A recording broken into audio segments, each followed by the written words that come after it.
Viewers அனைவருக்கும் வணக்கம். நான் உங்கள் மதன் அரசு பத்திரம். அப்புறம் எப்படி இருக்கீங்க? நல்லா இருக்கிறீங்களா? நீங்கள் நல்லா இருப்பீங்கன்னு நான் நம்புகிறேன். இப்போ நம்ம எங்கே வந்துருக்கிறோம்னா நம்ம உழவர் பேரியக்கனுடைய மாநாட்டுக்கு திருவண்ணாமலை நோக்கி வந்துட்டு இருக்கோம். இந்த உழவர்களுடைய பாதுகாப்புக்காக மருத்துவர் ஐயாவும் சின்னையாவும் இந்த மாநாட்டை நடத்திட்டு இருக்காங்க. அதனால பல ஆயிரம் கோடிக்கணக்கான மக்கள்கள் வந்து விவசாய பெரிய மக்கள் எல்லாம் இன்னைக்கு திருவண்ணாமலை நோக்கி வருகிறாங்க. திருவண்ணாமலையை சந்திக்கிற அளவுக்கு மிகப்பெரிய கூட்டம் இங்கே அழகடன கூட்டிகிட்டு நீங்கள் பார்த்தாலே தெரியும். பாருங்க, அதே மாதிரி இந்த மாநாடு வெற்றி அடைந்தால் விவசாயிகளுக்கு நல்ல விதமான சில பாதுகாப்பான திட்டங்களை நீங்கள் ஐயா அறிவிப்பாங்க. விவசாயிகளை ஆவணம் இந்த மாநாடு வந்து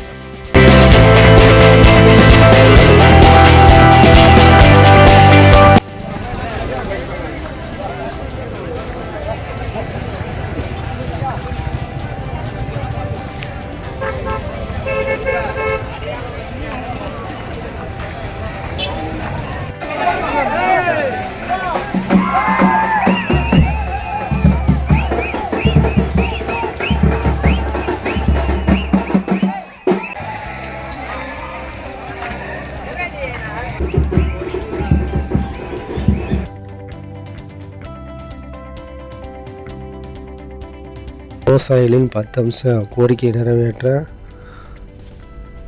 வரும் 2025 சென்னையில் முற்றுகை போராட்டம் நடத்தப்படும் அப்படின்னு இந்த மாநாட்டில் அன்புமணி ராமதாஸ் வந்து தீர்மானமாக சொல்லியிருக்கிறாரு. அது மட்டும் இல்லாமல் உங்களுக்கு பார்த்திங்கன்னா இந்த திருவண்ணாமலையில் நடைபெற்ற மாநாடானது பயங்கரமான லட்சக்கணக்கான மக்கள் வந்து கோவிந்தார்கள், இளைஞர்கள், உழவர்கள், பாட்டாளி சொந்தங்கள் அப்படின்னு பார்த்திங்கன்னா லட்சக்கணக்கான மக்கள் குடும்பமாக ஒரு மாநாட்டு திடலிருந்து ஒரு 5 கிலோமீட்டர் தூரத்தில் வந்து உங்களுக்கு வந்து லட்சக்கணக்கான மக்கள் அவ்வளோ கூட்டமாக வந்திருந்தாங்க. நாங்களாம் பார்க்கும்போது எங்களுக்கே ஒரு பயங்கரமாக ஷாக்கிங்காக இருந்தது. என்னடா இது மாநாடா இல்லை திருவிழாவா அப்படின்னு இருந்தது. இது வரைக்கும் இது மாதிரி கூட்டத்தை நாங்கள் பார்த்ததில்ல.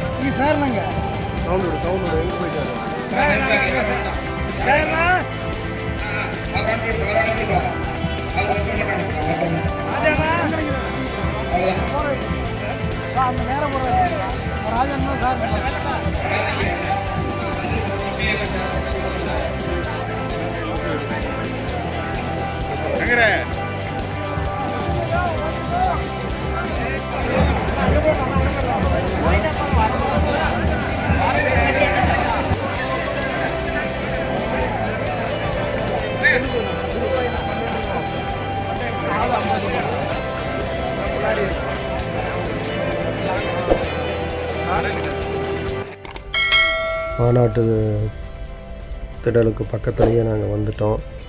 பார்த்தீங்கன்னா இங்கேருந்து பார்த்தீங்கன்னா பாருங்கள் நீங்களே எவ்வளோ கூட்டமாக இருக்குது. அப்பா எங்களாலேயே நம்ப முடியல. மாநாட்டு பக்கத்தில் போகவே எங்களுக்கு அவ்வளோ சந்தோஷம். இன்னும் இவ்வளோ கூட்டமாக இருக்குது. ஐயா என்ன பேச போகிறாங்க, சின்னையா என்ன பேச போகிறாங்க, ஜிகே மணி என்ன பேச போகிறாங்க அப்படின்னு எங்களுக்கு அவ்வளோ சந்தோஷமாக இருந்தது. சுற்றியும் பார்த்தீங்கன்னா உங்களுக்கு வந்து cut out flag, digital banner அப்படின்னு நிறைய இருந்தது. பாருங்கள், லட்சக்கணக்கான உழவர்கள் ஸ்டேஜில் சேரில் உட்காந்துருக்குறாங்க. ஆனால் சூப்பராக இருந்ததுங்க. மாநாட்டுக்கினுடைய ரூல்ஸ் எல்லாம் கரெக்டாக இங்கே கடைபிடிச்சிருந்தாங்க. எல்லாத்துக்கும் உங்களுக்கு வந்து தனித்தனி சேர் போட்டு நீட்டாக உட்காந்துருந்தாங்க. பாருங்களேன்.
விவசாயத்தை நாம எந்த அளவு பேணி காக்கிறோம் அப்படிங்கிறது இந்த பாடல் பாட்டு.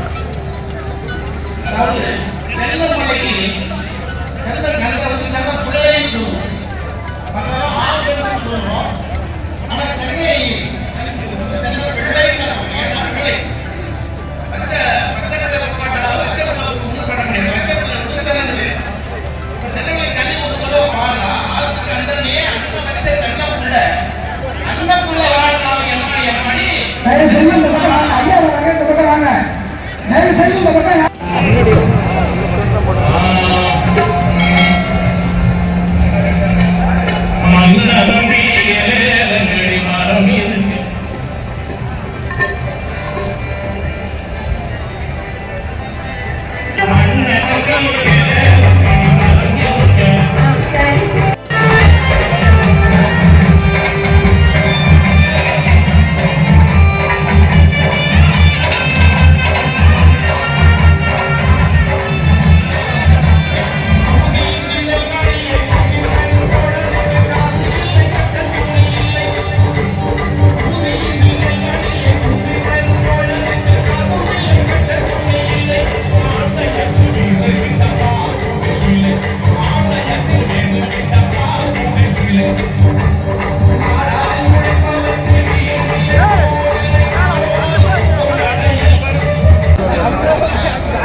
இவருக்கு பின்னாடி இருக்கு சண்முகம், இவருக்கு பின்னாடி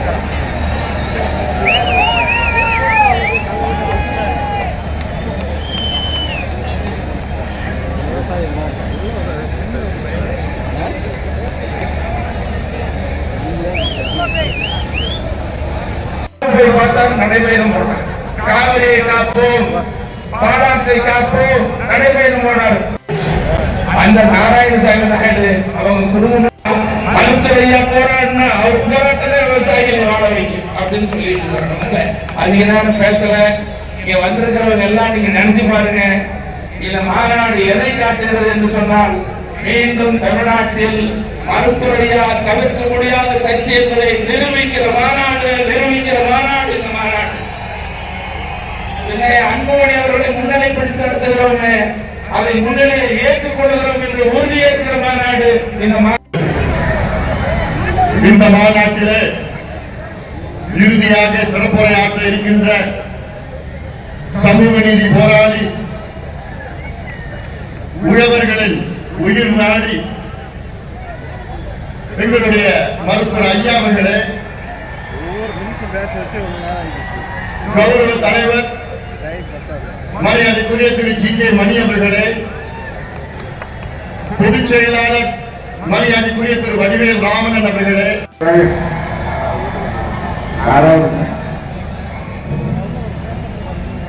அதனால உங்களை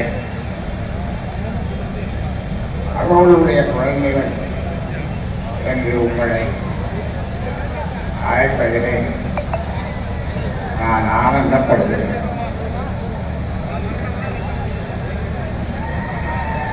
ஆலய மணியும் என்னை பார்த்து வந்தார். உழவர் வெளியேற்றம் வெளியேற்றத்தினுடைய நினைவு பரிசை மரியாதைக்குரிய அண்ணன் ஆலயமணி அண்ணன் அவர்களும்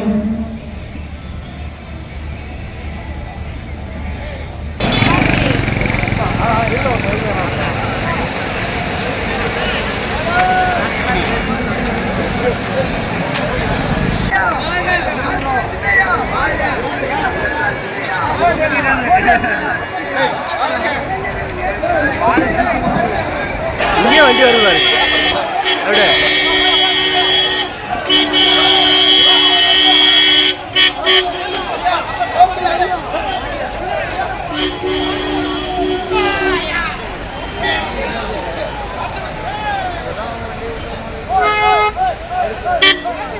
ஐயா விட்டார்ல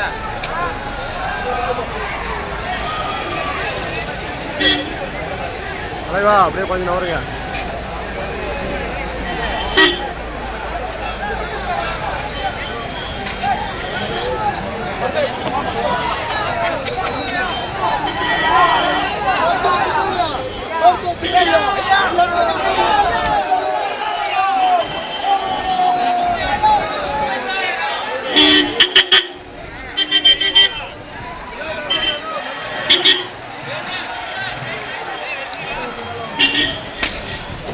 போகலாமா?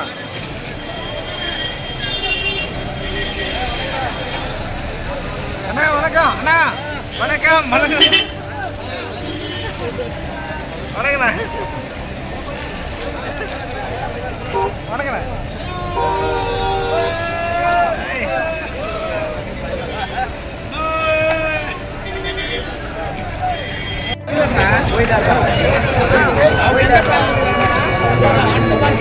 எல்லாமே வீட்டுக்கு கிளம்ப ஆரம்பிச்சிட்டோம். என்னடா மாநாடு முடிஞ்சு வெளியே வந்தோன்னு பார்த்தீங்கன்னா ஃபுல்லாக பயங்கர கூட்டமாக இருந்தது.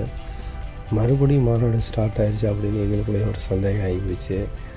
இல்லை அப்புறம் தான் பார்த்தா அவ்வளோ டிராஃபிக்காக இருந்தது. எங்கள் பஸ்ஸெல்லாம் பார்த்திங்கன்னா 5 கிலோமீட்டர் தூரத்துலேயே நாங்கள் நிறுத்தி வச்சுட்டு வந்துட்டோம்.